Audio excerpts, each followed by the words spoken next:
ಕರ್ತನಲ್ಲಿ ಪ್ರಿಯವಾದವರೇ, ಯೇಸು ಕ್ರಿಸ್ತನ ಮಧುರವಾದ ನಾಮದಲ್ಲಿ ನಿಮ್ಮೆಲ್ಲರನ್ನು ವಂದಿಸುತ್ತೇನೆ.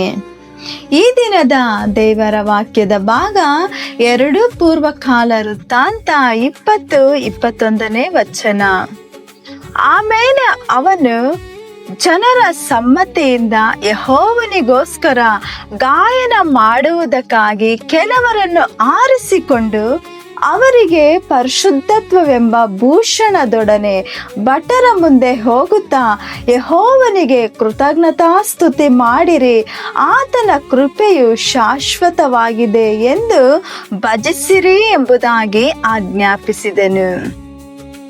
ಪ್ರಿಯವಾದವರೇ, ಯಾವಾಗ ನಿಮ್ಮಿಂದ ಪ್ರಾರ್ಥಿಸಲಾಗದ ವೇದನೆಯ ಸನ್ನಿವೇಶಗಳು ಬರುತ್ತವೆಯೋ ಅಂತಹ ಕಠಿಣ ಪರಿಸ್ಥಿತಿಯಲ್ಲಿ ಕರ್ತನನ್ನು ಸ್ತೋತ್ರ ಮಾಡಲು ಮತ್ತು ಸ್ತುತಿಸಲು ಪ್ರಾರಂಭಿಸಿರಿ, ಏಕೆಂದರೆ ಸ್ತುತಿಯಲ್ಲಿ ಮಹಾ ದೊಡ್ಡ ಬಲವಿದೆ.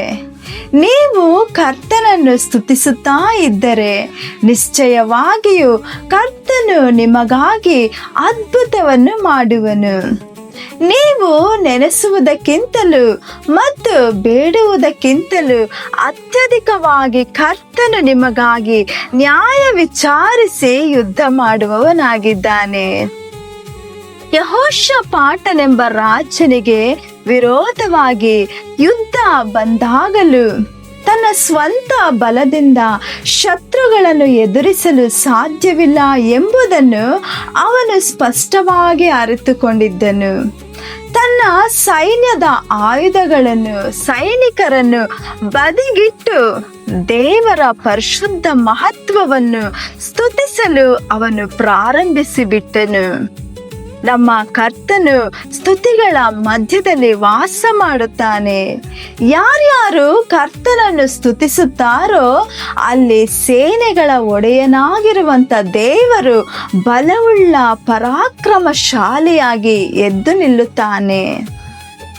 ಯೆಹೋಷಾಫಾಟನು ಮತ್ತು ಯೆಹೂದದ ಜನರೆಲ್ಲರೂ ಹಾಡುತ್ತಾ ಕರ್ತನನ್ನು ಸ್ತುತಿಸಲು ಪ್ರಾರಂಭಿಸಿದಾಗ ಯೆಹೂದಕ್ಕೆ ವಿರೋಧವಾಗಿ ಬಂದು ಒಳಸಂಚು ಹಾಕಿದ ಸಕಲ ಶತ್ರುಗಳು ಒಬ್ಬರಿಗೊಬ್ಬರು ವಿರೋಧವಾಗಿ ಎದ್ದು ನಿಂತು ಎಲ್ಲರೂ ನಾಶವಾಗಿ ಬಿಟ್ಟರು. ಇಗೋ, ಅವರು ಎಣಗಳಂತೆ ನೆಲದ ಮೇಲೆ ಬಿದ್ದು ಬಿಟ್ಟಿದ್ದರು. ಯಾರೊಬ್ಬರು ಕೂಡ ತಪ್ಪಿಸಿಕೊಳ್ಳಲಾಗಲಿಲ್ಲ.